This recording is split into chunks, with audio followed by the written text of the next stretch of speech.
What's up, beautiful people? It's Sindafam. Welcome to the channel. Today we have this very interesting video from Candace Owens, and it's titled Candace Owens reacts to Brandon Tatum on Whatever podcast.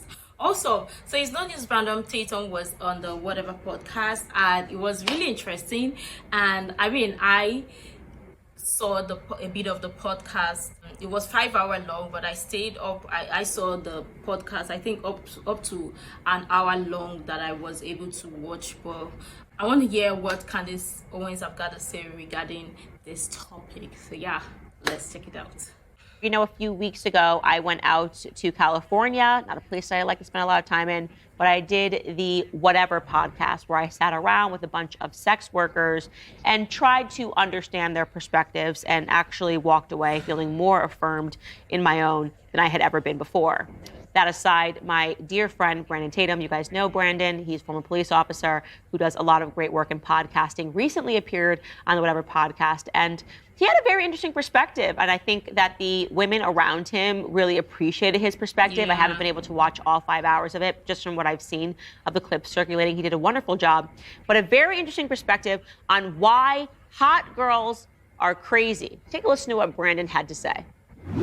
When you're young, you don't care. You just, all the hot chicks, you want to get with them, especially if you weren't raised right.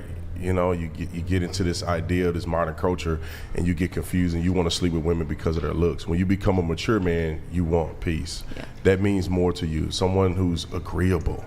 Because you can have a hot chick and she's a pain in the rear. And I hate to say it, a lot of super hot women or super attractive women are annoying. Yeah. Because, and I'm not saying everyone, but they get that way because they don't have to work on their personality, because they get so much attention based on their looks. So they don't have to work on anything else. They could be sitting across the room from a guy, they don't have to work on nothing. Men are like dogs, you know, they want to come and get that one woman because she's incredibly beautiful, but she don't work on her character, or she want to be a boss bae, or she doing all this other stuff that's really unattractive to the man she wants. She can get men. But the man that she wants is not going to be in a relationship with her if she cannot be a peace and agreeable with the man. I thought it was a very interesting take, and I think it's one that I very much agree with, and I would love to hear what other men have to say and what other women have to say in the comments, because we talk about this a lot on the show, and sometimes I get bad headlines because of it, but asking why there are so many women that are so desirable and so beautiful and so hot that are in Hollywood that are chronically single. They can't keep a man, right? And I'm not going to say it because AOL got really mad at me, and then there were headlines, Yahoo, whatever it was. All right, fine, I probably will say it, but I talked about that phenomenon of Taylor Swift, right? She's so wonderful, she's so amazing. Everybody knows she's a god, and she's a goddess, and everybody should just be falling over themselves. Why hasn't anyone married her yet, right? Why is Emily Ratajkowski divorced, right? Why is Kim Kardashian on her fourth marriage and have no prospects, her fourth failed marriage and has no prospects? People think it's really mean to point these things out, but I'm actually pointing them out as part of a larger cultural conversation that I think needs to happen, because we are moving towards a society where women are being pushed further and further into narcissism, right? And not just women, men as well, but women in terms of this culture of Botox, getting injections, keep your youth forever. It's way more important for you to be beautiful and to be sexy than to be a good person, I feel is kind of what is blaring out, right? It's way more important for you to climb the career rather than to focus on your character. Right? And the things that ultimately, I think what Brenda is speaking to, will become desirable, or is desirable for men. Men want to marry you based on your character in the end, right? Yes. They might instantly look at you and think you're hot, and they might want to sleep with you. When they're looking for a long-term partner and they want to establish a family with somebody, what is it that women are bringing to the table? People are very perplexed and frustrated by the fact that I talk about this so often on the show, that I am interested in discussing these toxic aspects of modern feminism, which, by the way, is not feminism at all, despite the fact that they call it feminism. That is telling women to just lean on other women, to be in a girl tribe, just hang out with other girls and F guys, you know? And what's really buried underneath that is that the end result of that sort of a mentality is loneliness. Yes. I believe that. I don't think that your girl clique is going to keep you happy forever. I think that only family can do that. So I thought it was an interesting take, and I wanted to bring it to the public.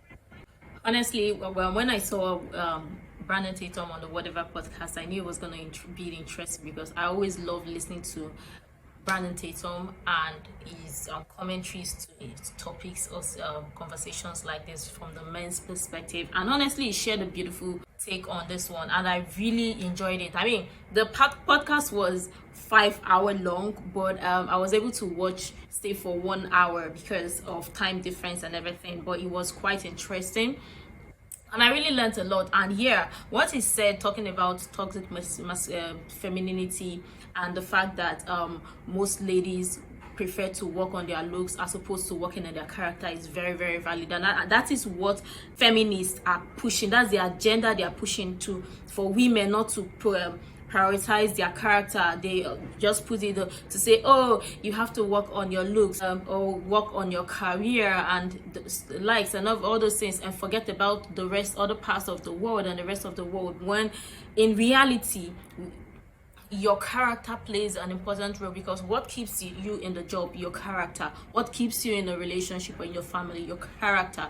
Your, like, literally lots of women, especially feminists, don't even talk about these things. They just push on this agenda, and lots of people follow suit, and they realize that in the long run that they are being led to the wrong road, or they are being fed the wrong narrative. And it's insane. It's crazy how people idolize these things and think these are how the real world operates, but in real sense, that's not how it operates. But yeah, let me know what your thoughts are in the comment down below. I would really love to hear from you regarding subject matters like this. I mean, everybody feels differently regarding topics or subject matters like this, and I would honestly love to read from you regarding this. You can share all the useful information you think might be really helpful, and until next time, see you in the next video.